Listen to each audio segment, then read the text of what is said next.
from 2006 to 2020. He established himself as a pioneer in automotive customization.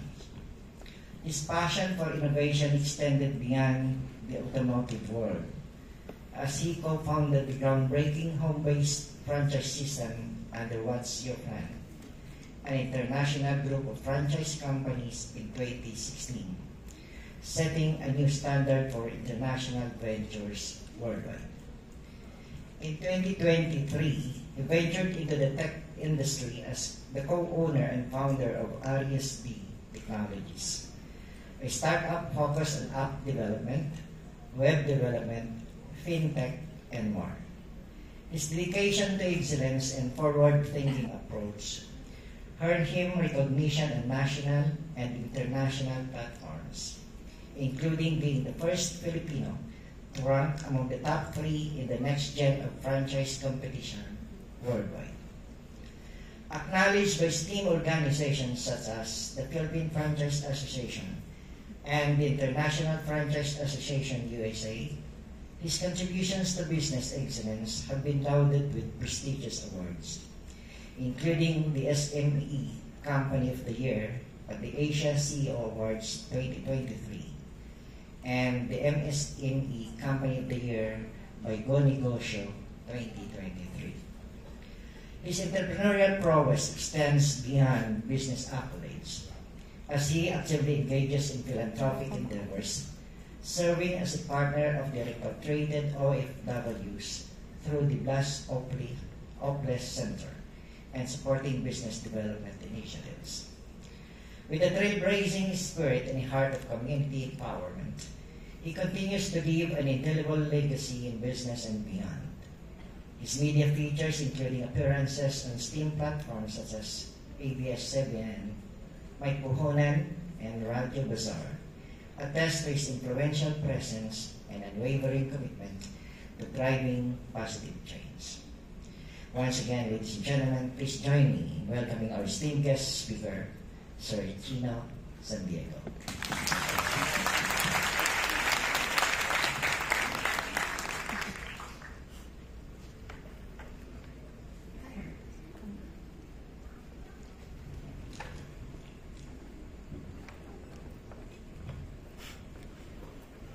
Thank you, sir. Hi, everyone. Magandang hapon sa inyo lahat. Thank you for welcoming me here at QCU. It's my first time to be here, so I'm very privileged and acknowledging the presence of the students from different colleges and university. Magandang hapon po sa inyo lahat. Yes, I am from Quezon City as well, and I am a graduate of Trinity University of Asia. So I'm here to talk about our company, which is What's Your Plan International Group of Franchise Companies. So how can I connect that to the sustainability? No? Guys, gaya ng sinabi ni Sir earlier, we are the founders of the home-based franchise system, not just in the Philippines, but international as well. So as of now, we are in 14 countries. We are highly recognized by the biggest international franchise organizations all over the world. So we are the first Filipino company who was recognized by the IFA back in 2018. So given that, okay, so that's me. This is me accepting the award of the SME Company of the Year last year of 2023. So, going to the next slide, please. Okay, so What's Your Plan Group of Franchise Companies now has 5 brands. So there's What's Your Plan, Ube Story, Beefmaster, Brews and Ballads, and Half Baked. So, paano namin to na-produce, in that way? Of course, I want to acknowledge the presence of my wife, who is a pastry chef, chef instructor of CCE as well. So she is my partner in business, and also of course, ideas niya yung food, recipe niya yan. So, next please. Who's controlling it? Ha? Ikaw na lang Okay maganda. na? Okay. Sorry. Ayaw ko kasing tumingin dyan eh. But yes, that's me in PMC making custom cars in the Philippines. So can we speak up a little, please? Vin Diesel. I was invited to do the premiere of Fast and the Furious 5 here in the Philippines. If you guys remember that. I was there. I was able to meet and greet. My company TMC displayed show cars. So yeah, and also with Jiggy Manika at Solid Yusuf and whatnot. But yes, please, let's move on. Thank you. Okay, so RSD Technologies, we are developing Petaverse and Yorbiz. Ano yung Petaverse? We are developing a super app that is for pets, pet lovers or animal lovers. It's an all-in-one app wherein you can download, have socials and everything. And then Yorbiz is connected to franchising. If you're into business, I know you are because you're an entrepreneur students, this app will help you. So how can we connect this to sustainability? Now that's the biggest question.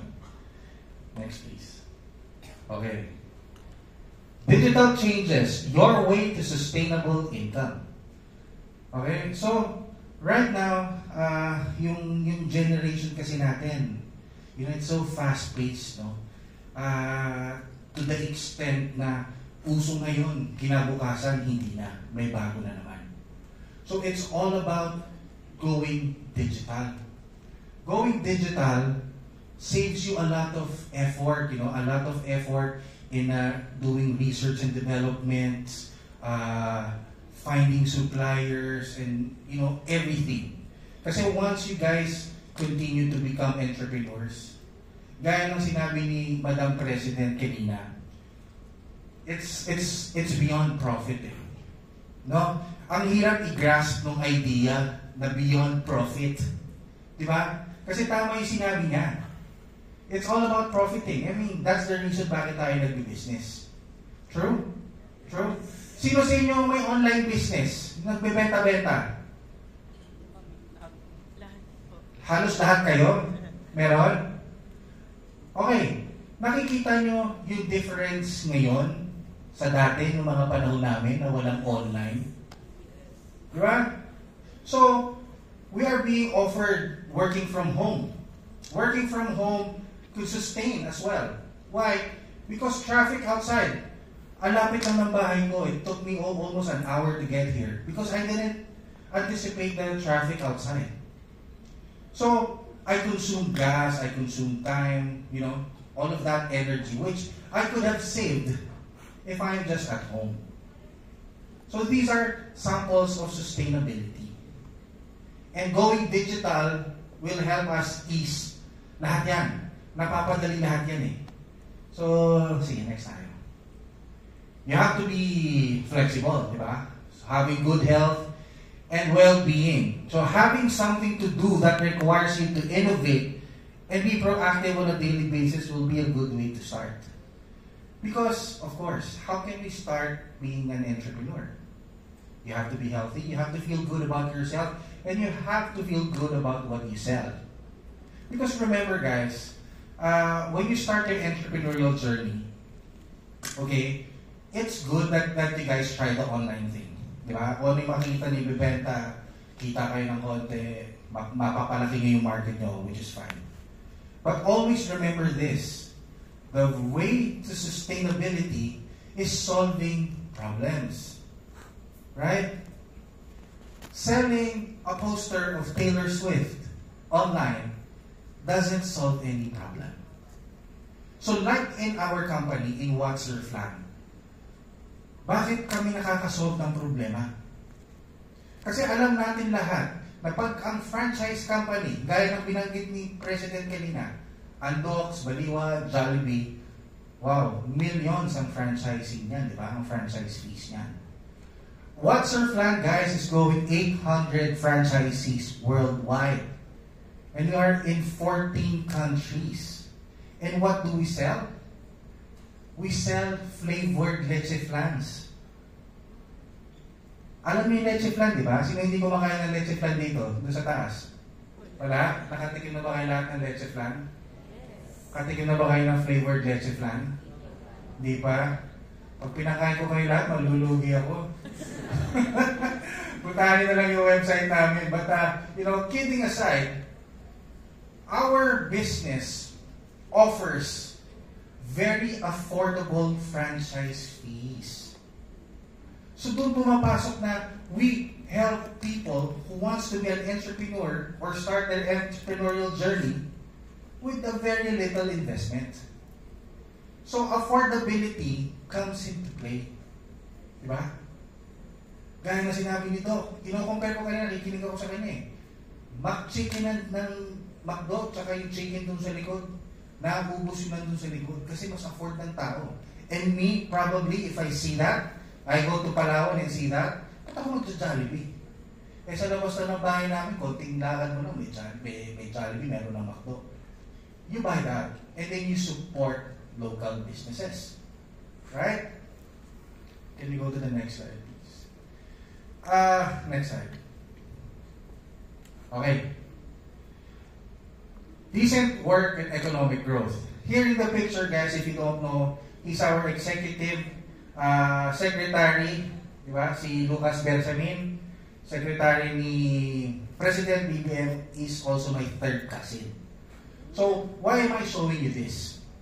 Because one thing that I want to impart to you guys, when you start the sustainability process of your entrepreneurial journey, is that you have to value your connections.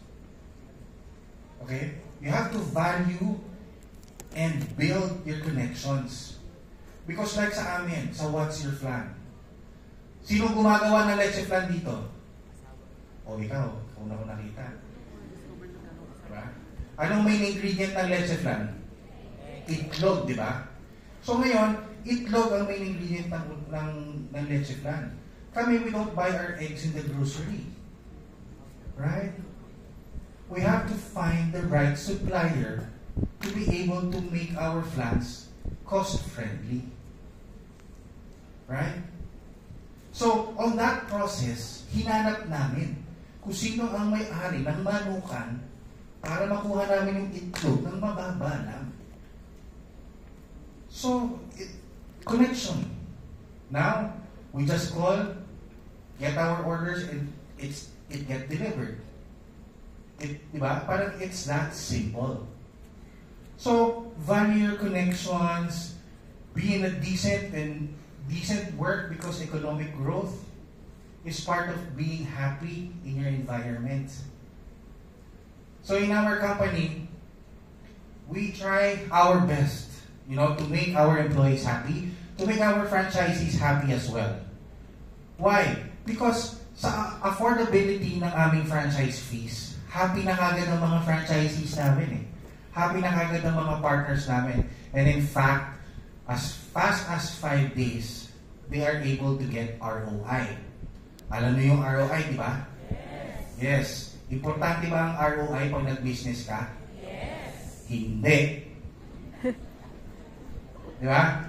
It's a big misconception to everybody. Now, if I start to, guys, this is just my take and I hope I make sense. If I make an investment, I don't worry about the ROI. Sana, pinag-utang ko na lang yung tao na binigyan ko ng pera. Kasi yung return lang naman ang inaantay ko eh. Bakit yun ang inaantay ko? Nag-invest ako sa negosyo para may sustainable income ako. Kaya? Kung ang kontrata mo sa kumpanya ko is 5 years, I will give you a sustainable income for 5 years, regardless of how much you invested. Remember guys, try not to invest the last string of your money. And if so, invest it wisely. Huwag niyong iisipin kagad na, dapat in 3 days mag-ROI ako. What's the point? You understand? It's not about the money you invest in. It's about the time. Yung longevity, yung haba ng panahon. Nakikita ka, buwan-buwan. Okay? So that is self-sustainability. So that's what we offer in our company. Next slide, please. So, okay. Gender equality, women empowerment. Okay, 90% guys ng aming mga partners and franchisees are all women.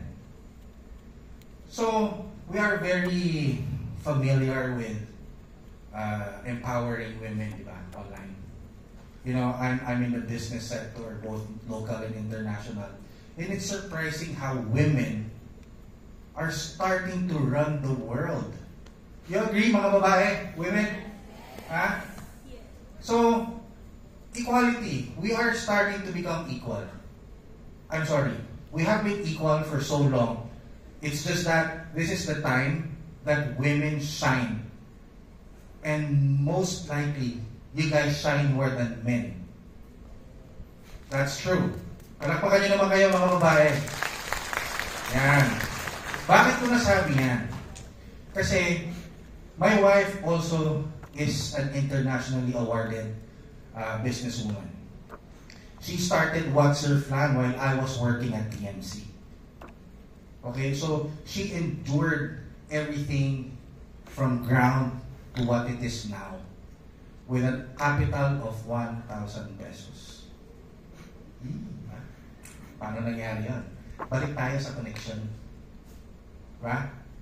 Connection lang ang tumulong sa amin. Build that. The person right beside you could be somebody in 5-10 years from now. So do not forget to stick that relationship and continue being friends. Okay? Huwag kayo mawawala sa tabi ng isa't isa kasi hindi nyo alam. Next slide, please. Next slide.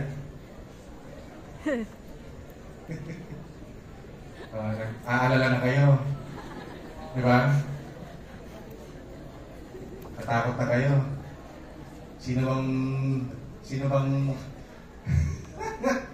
pero totoo yan, ha? If I was younger, like in your age, if I know now what I knew when I was your age, I could have kept my college friends alongside me. But again, you know, I started from nothing. I had to crawl my way up the ladder. So nakalimutan ko na sila. Nakalimutan na rin nila ako, but you know, we are still connected. So guys, do not forget that connection, ha? So data-driven decisions. So you have to analyze your business. Our business, we analyze it, data. Bakit kailangan yan? Kasi hindi tayo pwede nag-aalatsamba, no? Hindi tayo pwede nag-aalatsamba pa nag-i-invest tayo ng pera at iniisip natin na how is this going to work out in the future.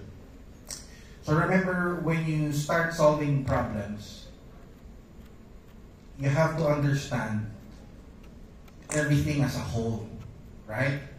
Hindi lang pwedeng profit lang, gaya ng sinabi ni President kanina. Pero ang hirap, di ba?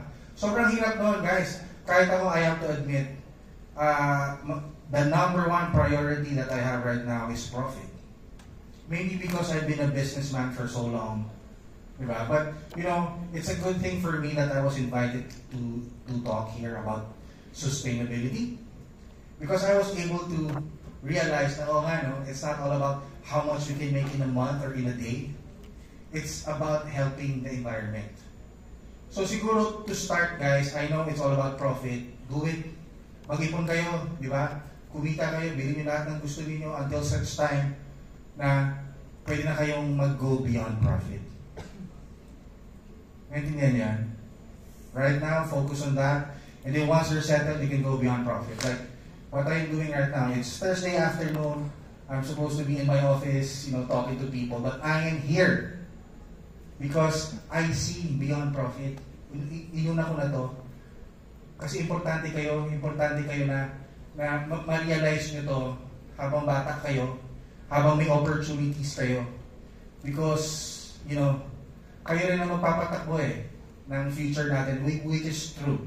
So can we go to the next slide? Oh, okay, sorry, next slide. Alright, collaboration and partnership. So in this picture, I just want to show my recent collaboration with Blue Water, flavored water. Are you familiar with Blue flavored water? Yan. So bakit sila nakipag-collaborate sa amin? We are sharing markets. Kinuha niya yung market ko, kinuha ko rin yung market niya.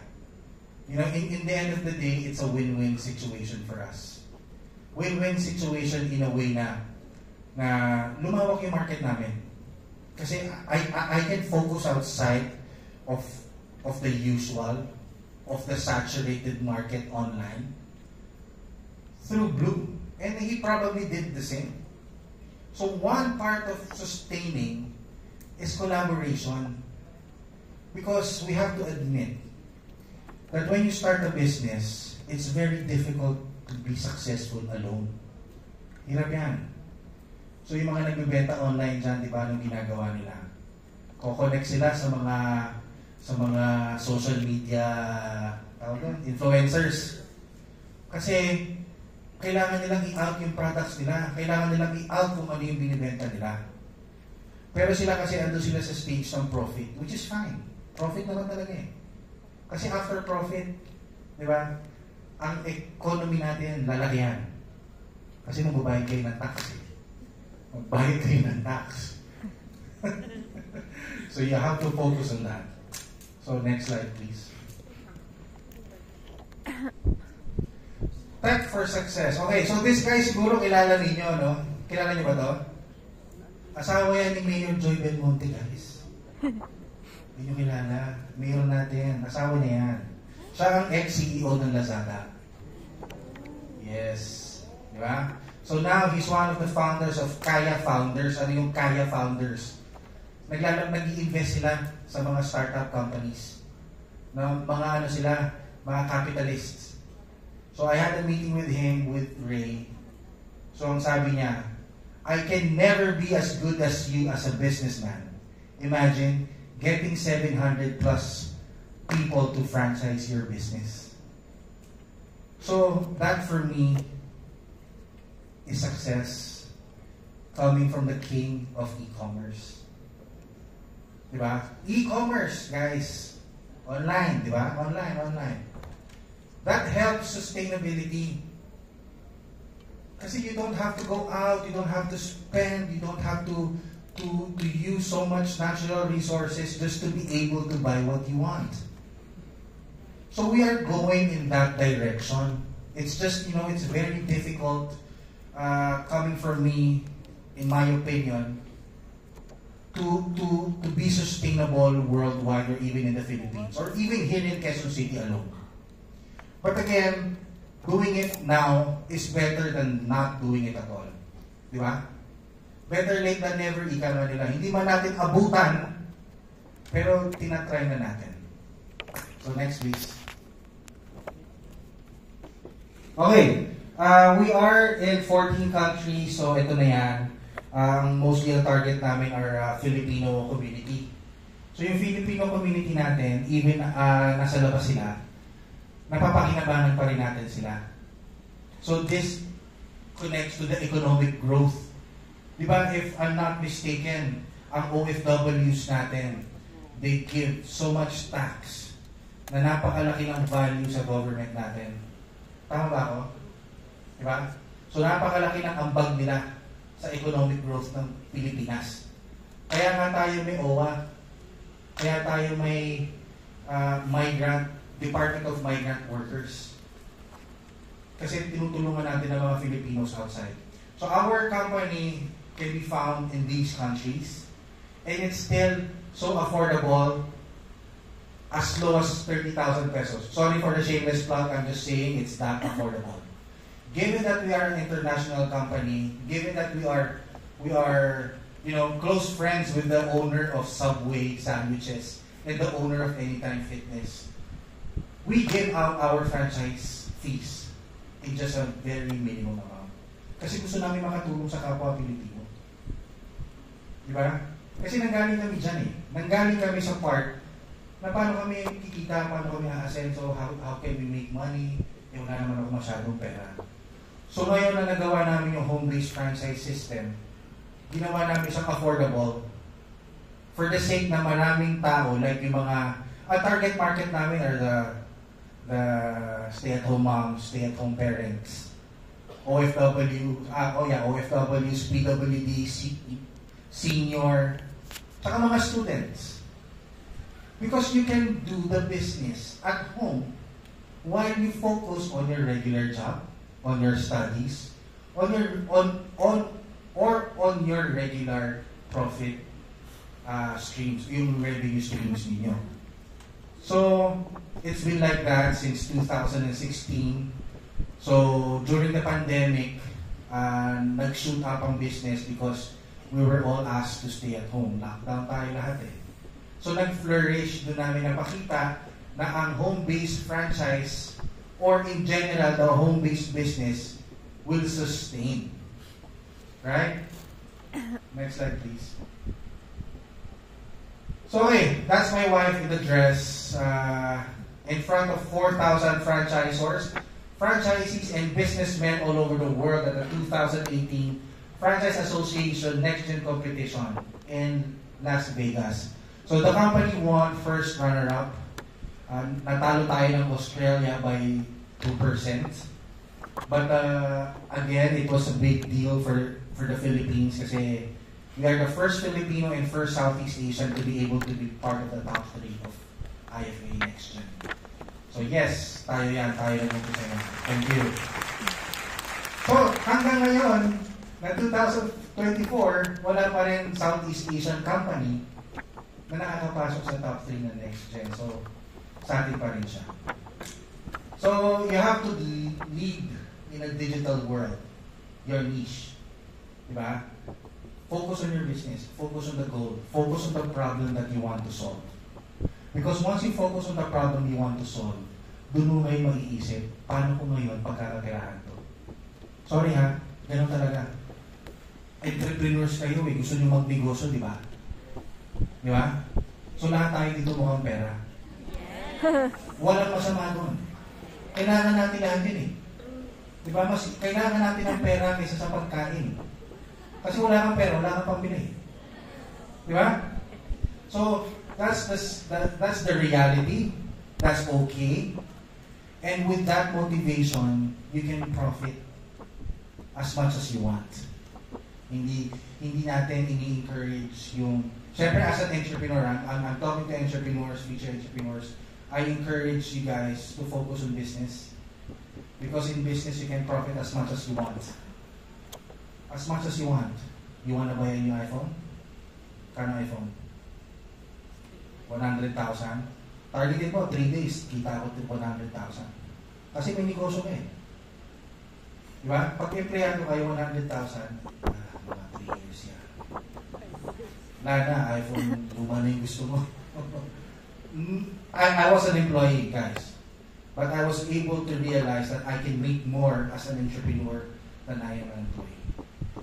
Merong tao for employment, may tao for entrepreneurs. Laksan lang ninyo ang loob ninyo. Okay? Next. Okay, so I guess that's the end of it.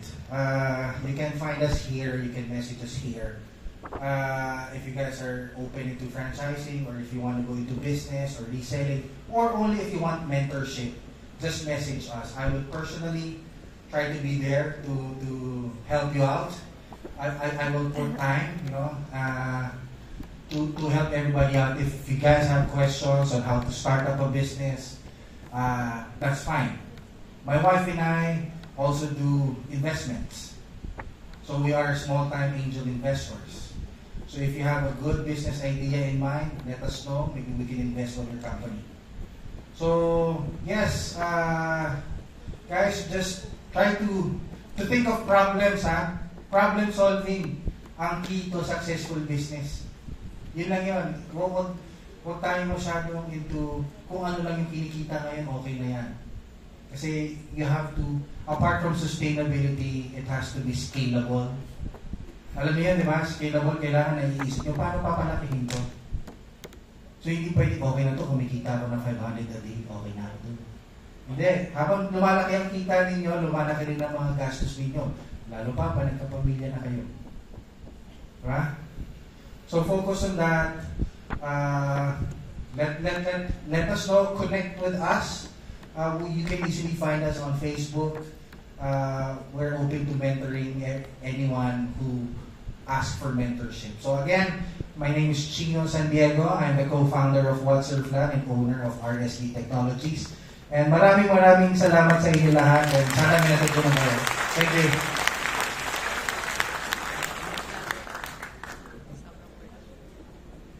Alright.